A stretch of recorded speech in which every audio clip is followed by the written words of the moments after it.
নহয় কথাটো এনেকুৱা যে যোৱা দুদিন আগত আমি সংবাদমেল যোগে এটা ঘোষণা কৰিছিলোঁ, ঘোষণা নহয় আচলতে এটা আহ্বান জনাইছিলোঁ অসমৰ ৰাইজক যে আমি লগতে জনাইছিলোঁ যে আমি অহা 24 জানুৱাৰীৰ পৰা 26 জানুৱাৰীলৈ ধাৰাবাহিকভাৱে আমি কাৰ্যসূচী কৰিম।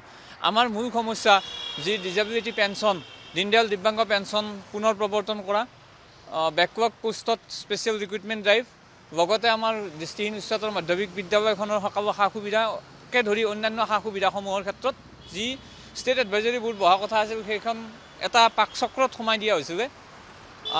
অৱশেষত যোৱাকালি আমাৰ কামৰূপ মহানগৰ জিলাৰ আয়ুক্ত মহাশয় সুমিত চাটাৱানছাৰ আৰু DCP আমাৰ মৃণাল ডেকাৰ লগত মৃণাল ডেকাই গোটেই দিনজোৰা মানে এলানি ভাৰ্বেল মানে কনভাৰ্চেশ্যন হৈছিল আৰু কনভাৰ্চেশ্যনৰ অন্তত সন্ধিয়ালৈকে ডাইৰেক্টৰ ছ'চিয়েল জাষ্টিছৰ পৰা এখন চিঠি আহিলে।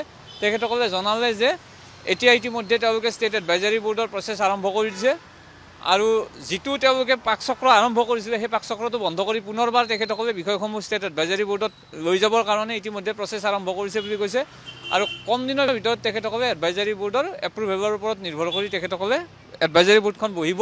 আৰু আমি এটা কথাত এতিয়াও অটল আছোঁ যে আমাৰ এই সমস্যাসমূহ কিন্তু ষ্টেট এডভাইজাৰী বোৰ্ডৰ যোগেদি শীঘ্ৰেই, আমি কোৱা নাই 21টা ৰভি, আমাৰ অন্তত প্ৰায়ৰিটি বেচিছত প্ৰথম তিনিটা যি দিছিলোঁ আমি পেঞ্চন, এই বেকৱাৰ্ড পোষ্ট আৰু দৃষ্টিহীন উচ্চতৰ মাধ্যমিক বিদ্যালয়খন চৰকাৰীকৰণৰ ক্ষেত্ৰত এই তিনিটা দাবী পূৰণৰ বাবে তেওঁলোকে ব্যৱস্থা ল'বই লাগিব। ষ্টেট এডভাইজাৰী বোৰ্ডত বিষয়টো উঠিবই লাগিব। এই ক্ষেত্ৰত তেখেতসকলে যিহেতু লিখিতভাৱে কাইলৈ সন্ধিয়ালৈকে এখন পত্ৰ প্ৰেৰণ কৰিলে, আমি চৰকাৰৰ এই পত্ৰৰ প্ৰতি সন্মান জনাই পেলাই বা আমাৰ হেৰিৰ প্ৰতি সঁহাৰি জনাই, আমাৰ এই প্ৰতিবাদ কৰিব খোজা কাৰ্যৰ প্ৰতি সঁহাৰি জনাই যিটো তেখেতসকলে পত্ৰ প্ৰেৰণ কৰে তাৰ প্ৰতি আমি সন্মান জনাই সাময়িকভাৱে আমি স্থগিতহে ৰাখিছোঁ। আমি চৰকাৰক কিন্তু এইটো কথাও জনাই দিছোঁ যে আমি এই এপ্ৰুভেলৰ নামত কিন্তু বছৰৰ পিছত বছৰ ৰখি নাথাকোঁ। ইতিমধ্যে ডিচেম্বৰ গ'ল, জানুৱাৰী গ'ল আৰু 10টা দিন আমি ৰখিম বুলি কৈছোঁ। যদি এই 10 দিনৰ ভিতৰত একো নহয়, বিধানসভা অধিৱেশনৰ কিন্তু আৰম্ভণিৰ দিনাখনে বিধানসভাৰ ভিতৰত কিন্তু কাকো আমি সোমাবলৈ নিদিম।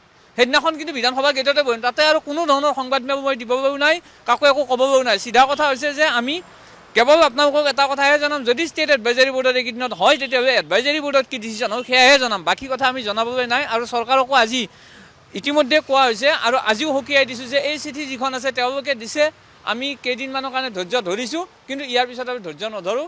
গতিকে এই 15টা দিনহে আমি অপেক্ষা কৰিম যে ষ্টেট এডভাইজাৰী বোৰ্ডখন কিমান সোনকালে তেখেতসকলে কনষ্টিটিউট কৰে, কাৰণ তেখেতসকলে প্ৰচেছ আৰম্ভ হ'ল বুলি যিহেতু লিখিতভাৱে অলৰেডি কালি ডাইৰেক্টৰ অফিচৰ পৰা চিঠিখন দিছে।